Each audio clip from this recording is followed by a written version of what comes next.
tous à Dakri Parouan. Merci d'être là aujourd'hui.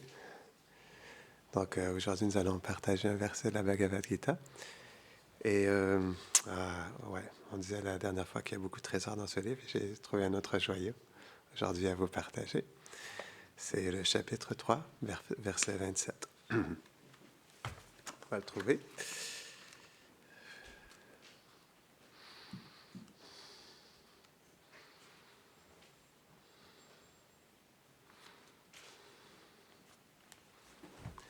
Om Namo Bhagavate Vasudevaya.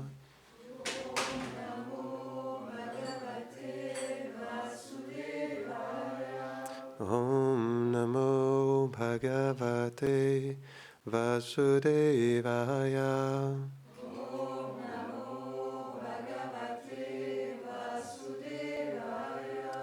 Om Namo Bhagavate Vasudevaya.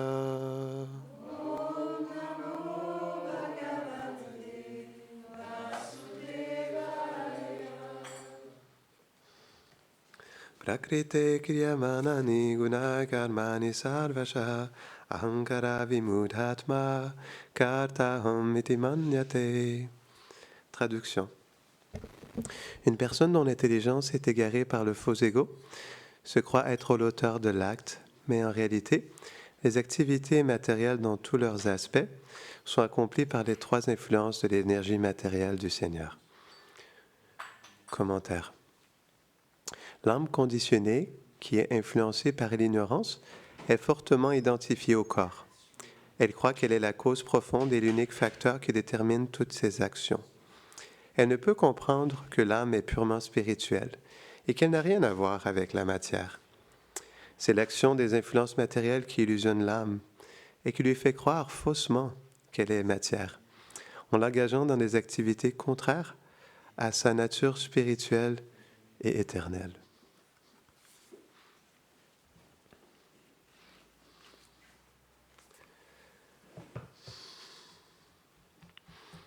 Om Gyanatimirandasya Gyanam Jada Sharakaya Chakshurun Meditam Jena Tasmai Shri Gurave Namaha Shri Chaitanya Mano Bhishtam Stapitam Jena Bhutale Swayam Rupa Kadamayam Darati Svapadantikam He Krishna Karuna Sindho Dinabandho Jagatpate Gopesha Gopika Kanta Radha Kanta Namostute Tapta Kanchana Gaurangi Radhe Brindavaneshwari Vrishabhanu Sute Devi Pranamami Hare Priye Vanshakalpatarubhyashta Kripa Sindhubhya eva cha Patitanam Pavanebhyo Vaishnavebhyo Namo Namaha Jaya Shri Krishna Chaitanya Prabhu Nityananda Shri Advaita Gadadhara Shivasadi Gaura Bhakta Vrinda Hare Krishna, Krishna Krishna, Hare Hare, Hare Rama, Rama Rama, Hare Hare. Namaham Vishnu Padaya, Krishna Prishtaya Bhutale, Shrimate Bhaktivedanta. Swaminiti Namamine Namaste Sarasvati Deve Gauravani Pracharine Nirvishesha Shunnavadi Pashtatari Shatarine.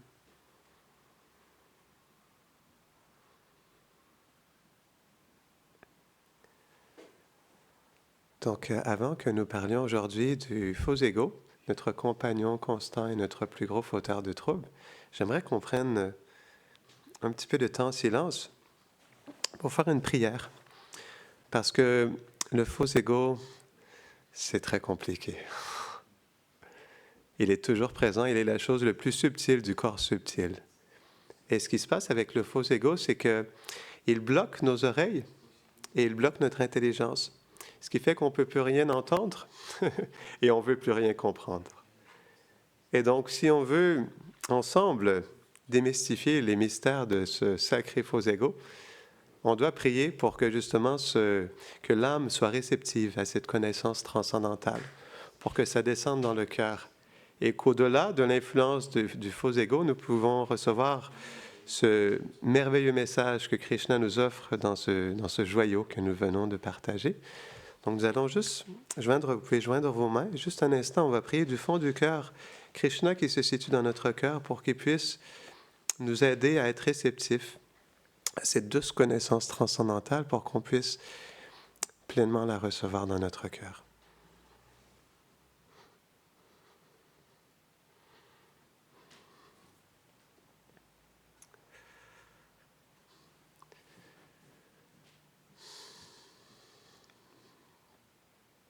Donc pourquoi le faux ego? C'est parce qu'il est notre compagnon constant et notre plus grand fauteur de troubles. C'est l'aspect le plus subtil du corps subtil. Il faut comprendre que donc, ce corps que nous avons dans cette vie, nous l'avons depuis quelques années, mais le corps subtil, nous l'avons depuis des millions d'existences. Il ne nous a jamais laissé depuis notre début, dans notre entrée dans ce monde matériel.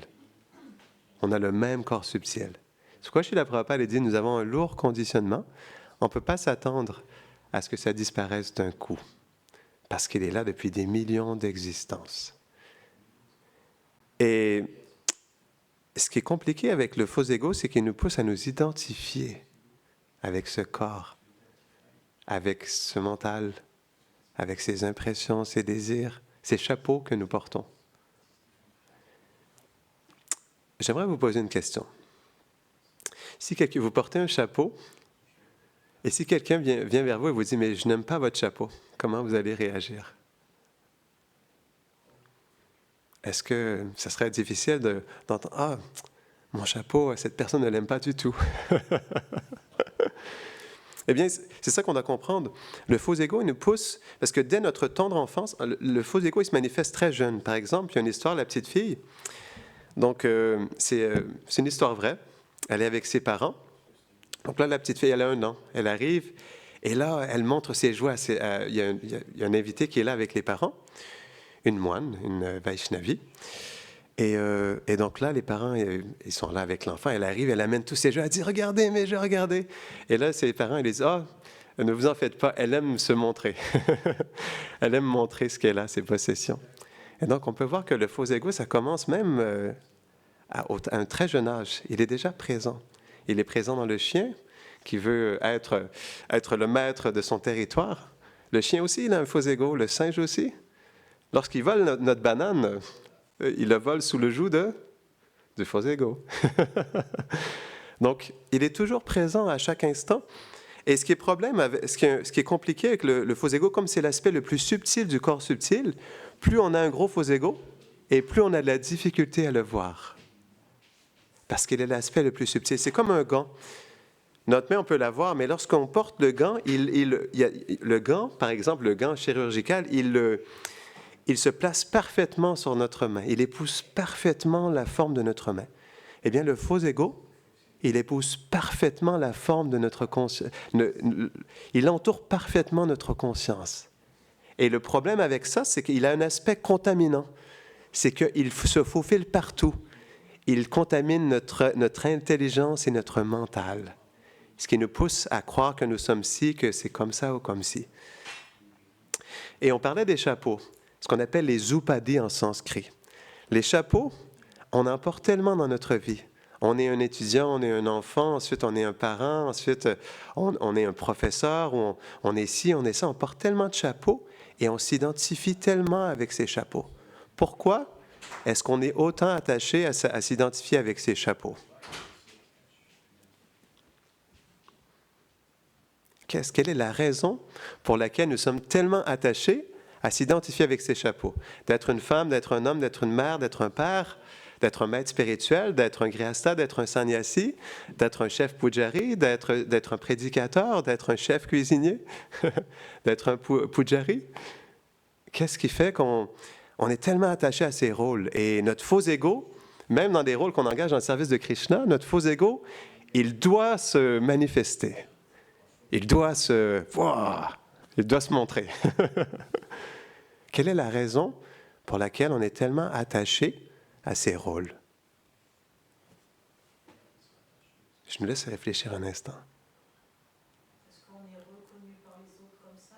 On a l'impression de ne pas exister si on n'a pas ces... Tout à fait, on a un sentiment d'importance. Ça nous donne un sentiment d'importance et de reconnaissance. Exactement. Il y a autre chose aussi. Tu as l'air d'avoir une réponse sur le bout des lèvres. L'âme, elle est une personne, alors elle a besoin de s'identifier à quelque chose. Tout à fait. C'est que comme ça qu'on peut... Exactement. On est une personne et on n'a pas le choix, on doit s'identifier avec quelque chose. Et c'est pourquoi on s'identifie tellement à ces chapeaux, à ces choses, parce qu'on est l'âme. On a besoin de s'identifier. Et comme on n'est pas encore pleinement identifié à notre réalité éternelle, on doit s'identifier à quelque chose. Et ça devient un problème. Mais il y a aussi autre chose. Prabhupada, il en parle dans Nectar de la Dévotion, chapitre 21. En fait, on trouve une satisfaction subtile à travers ces rôles. On trouve une satisfaction, et c'est pourquoi on y est attaché, parce que ça nous donne du plaisir. Ça nous donne une satisfaction intérieure. Et c'est pourquoi on est tellement attaché à se défendre, à se protéger, à contrôler, parce qu'on y retire une satisfaction. Srila Prabhupada, il dit dans Nectar de la Dévotion que on peut penser d'être dans une félicité totale dans le service de dévotion en pensant que c'est la félicité transcendantale, tandis que, c'est Srila Prabhupada qui disait, tandis que c'est tout simplement la félicité du faux ego. La satisfaction que le faux ego nous donne, même dans le service de dévotion. C'est pourquoi Krishna l'explique dans le 18e chapitre, c'est un autre verset par rapport au faux ego. Premièrement, celui-là, il est important parce que Krishna nous explique qu'on n'est jamais l'auteur de l'acte. Donc, on s'enorgueillit, on s'approprie, et on est dans le contrôle et dans le bénéfice de quelque chose qui ne nous appartient même pas de toute façon. Et en plus de ça, Krishna, c'est très beau, dans le 18e chapitre, le verset 58, il dit, si, je vais vous le lire parce que je ne veux pas manquer de mots, mais Krishna, il dit, on y arrive, en te souvenant constamment de moi avec une dévotion sans réserve, tu pourras, par ma grâce, franchir tous les obstacles. Mais, si sous l'emprise du faux ego, tu négliges mes instructions, alors tu seras perdu. Ça, c'est une instruction très importante de Krishna. Si on se laisse contrôler par notre faux ego, alors nous serons perdus. Mais Krishna, par là, il nous dit, si tu suis mes instructions. Quelles sont les instructions de Krishna? La Bhagavad Gita. Donc, c'est en appliquant ces instructions. C'est vrai, ce n'est pas juste un livre. Ce n'est pas juste des versets. C'est les paroles directes de Krishna qui nous donnent pour nous libérer de cette influence matérielle et s'éveiller à notre douce vérité. Donc, c'est pourquoi c'est tellement important, la Bhagavad Gita. Et c'est pourquoi on en parle tous les dimanches. On lit un verset de la Bhagavad Gita. Parce que Krishna, il nous montre comment s'éveiller pleinement à notre réalité éternelle, qui inclut sa douce personne et notre relation avec lui. Donc, c'est pourquoi ces versets ils sont importants. On doit méditer dessus. Mais qu'est-ce qui fait qu'on ne prend pas le temps dans notre cœur d'être dans une profonde et sincère introspection? C'est encore le faux ego. Pourquoi? J'avais plein de notes, mais on pourrait parler pendant des heures de ça parce que c'est tellement présent dans notre vie, sous tous ces aspects. Mais c'est vrai, on pourrait faire un séminaire de 5 cours juste sur le faux ego. Mais qu'est-ce qui fait qu'on est tellement attaché avec le faux ego? Donc, et c'est ça qui est important. Pourquoi on n'arrive pas à être dans une introspection? C'est parce que notre faux ego, il nous pousse à croire que tout va bien, que je suis bien situé, que je ne fais pas d'erreur, que je n'ai pas de problème. Et nous pousse à croire que ça va. Je continue comme ça, je fais ma vie, je fais mon service, il n'y a pas de problème. Et ça, c'est le faux ego. Et c'est pourquoi Krishna a dit, si tu ne suis pas mes instructions, tu seras perdu par l'adombrement du faux ego. Le faux ego, il nous adombre. Au Québec, on ne dit pas adombrer, on dit posséder. C'est quand je suis arrivé ici que j'ai appris ce mot, adombrer. Donc, le faux ego, il nous adombre complètement. Et même dans le service de dévotion. Donc, il a un aspect important, et c'est une force motivatrice. Il nous pousse à être dans le service, de faire quelque chose, de bouger, d'être dans notre devoir. Mais il a aussi un aspect négatif, il a cet aspect contaminant. Il contamine tout ce qu'il touche. Et donc, c'est pourquoi on doit vraiment être dans une profonde introspection parce que sans ça, on va trop se laisser happer à chaque instant. Et à tous les jours, surtout quand on vit dans une communauté ou quand on vit en famille. En famille aussi, c'est un très bel espace pour travailler sur notre faux ego. En communauté, on est une plus grosse famille. Donc la vie en communauté, c'est vraiment idéal. C'est merveilleux. C'est le plus bel endroit pour complètement se faire fracasser son faux ego. Mais quand je dis ça, c'est positif. On a besoin de dissoudre notre faux ego. C'est notre compagnon constant et le plus grand fauteur de troubles. On doit mourir avant de mourir. C'est vrai. Qu'est-ce qui nous empêche de nous éveiller pleinement à notre réalité? C'est le faux ego. Parce qu'il nous pousse à nous identifier à tous ces chapeaux, à toutes ces choses. Et même aussi, lorsqu'on approche notre vérité, on l'approche avec notre faux ego aussi. Et donc, c'est pourquoi on doit profondément méditer là-dessus. Mais en même temps, la vie en communauté est tellement belle parce qu'à tous les jours, on pourrait dire presque tous les jours ou tous les jours, dépendamment de notre situation personnelle, mais on peut, presque ou à tous les jours, on a une situation où on peut dissoudre notre faux ego. Mais comment est-ce qu'on peut dissoudre les faux égos? On doit comprendre comment il est pour nous, comment je pourrais dire, il est un ennemi pour nous, c'est vrai. Il est un ennemi.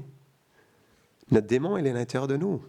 Si on veut voir l'erreur, si on veut voir le coupable, c'est nous.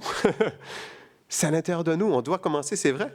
C'est comme on pourrait blâmer la terre entière, mais hey, Baba, on a tellement de choses à travailler en nous. Comment est-ce qu'on peut prendre le temps de s'étaler sur la terre entière, tandis qu'on a tellement de choses à travailler en nous? C'est pas facile. Si on veut vraiment, c'est une opération à cœur ouvert. La pure dévotion, c'est une opération à cœur ouvert. On va au plus profond de notre cœur et on est prêt à voir qu'est-ce qui se passe réellement et à l'accepter et à travailler dessus, à être prêt à faire quelque chose. Mais si on veut faire quelque chose, on doit l'accepter. On doit accepter qu'on a un problème. On est une âme conditionnée. C'est normal. On est conditionné depuis des millions d'existences. Ce n'est pas ça le problème. Mais le problème, ce n'est pas d'accepter qu'on a un problème.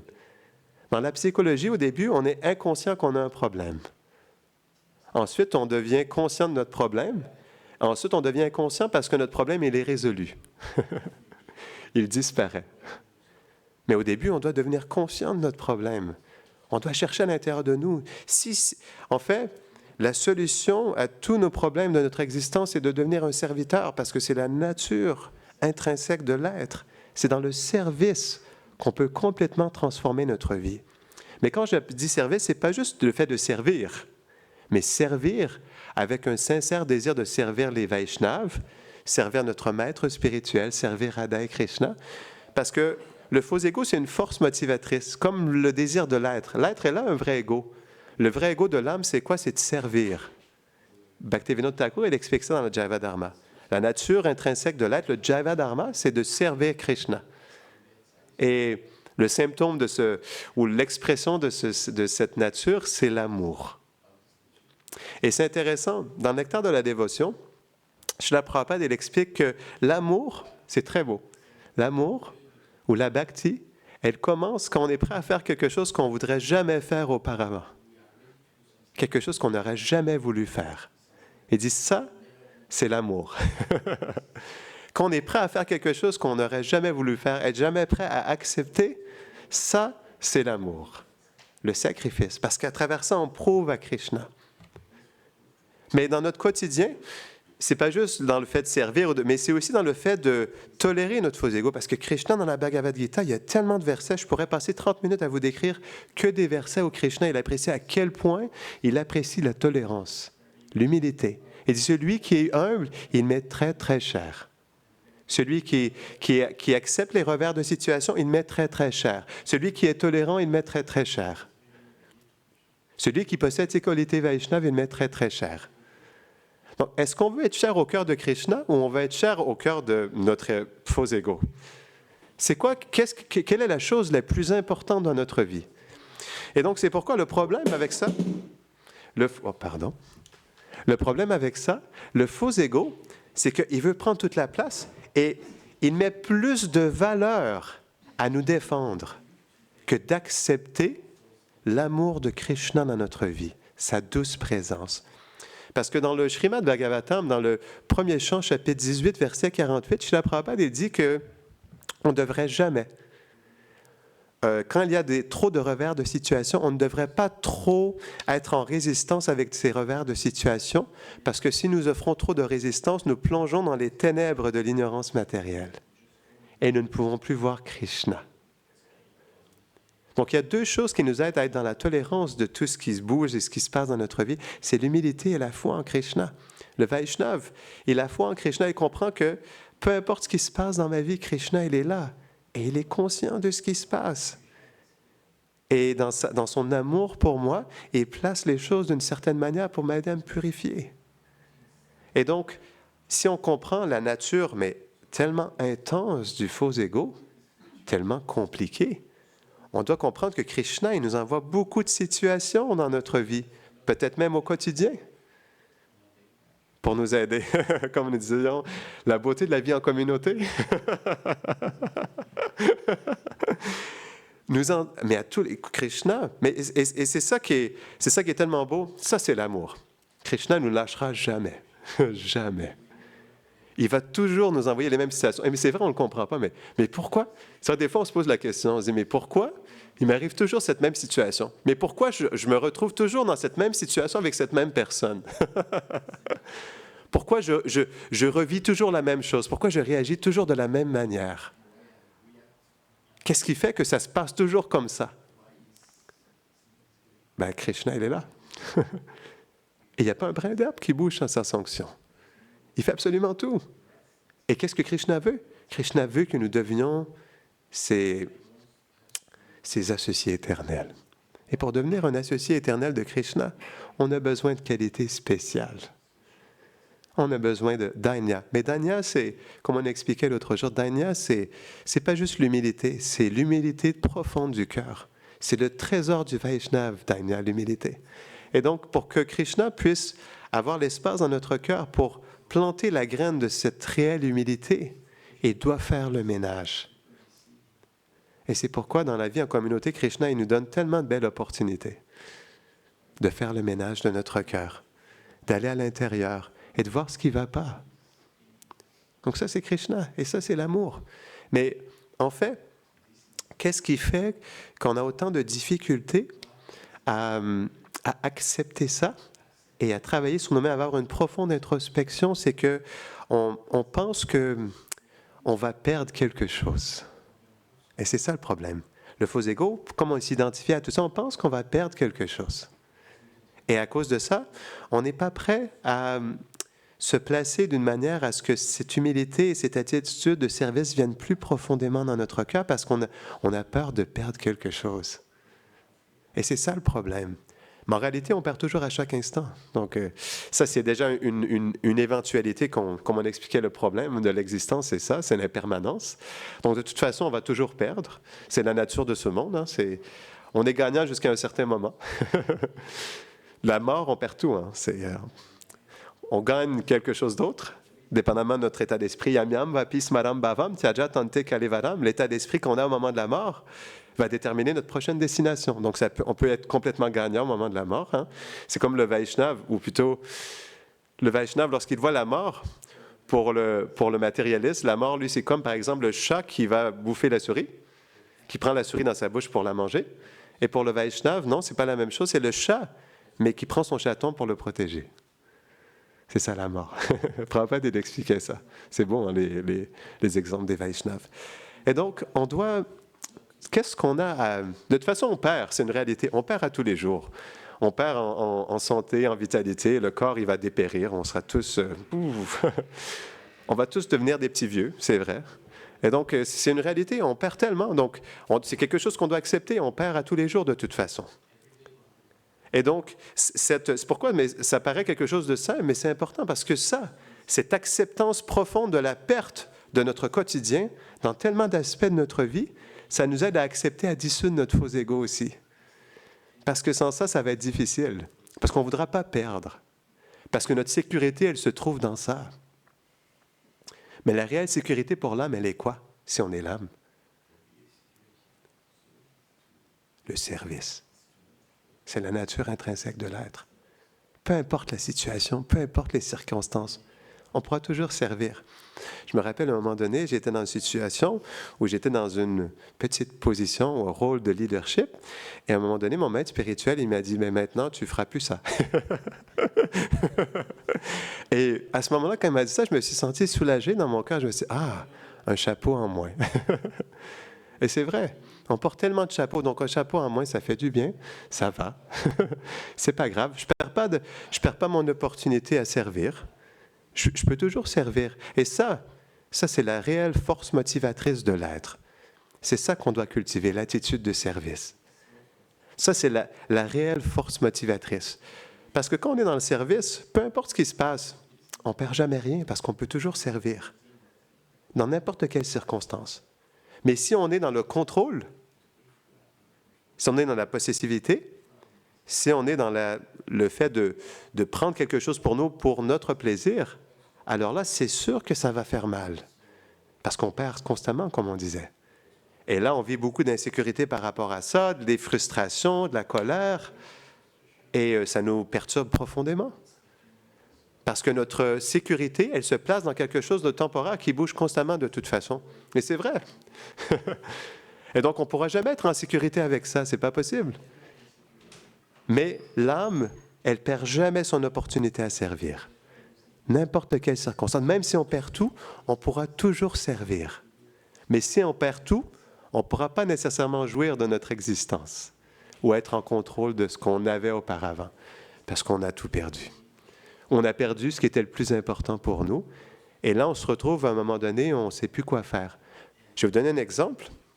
Céline Dion, qui est une grande chanteuse, elle a eu, je ne me rappelle plus exactement qu'est-ce qu'elle a eu comme problème de santé, mais elle n'arrive plus du tout à chanter.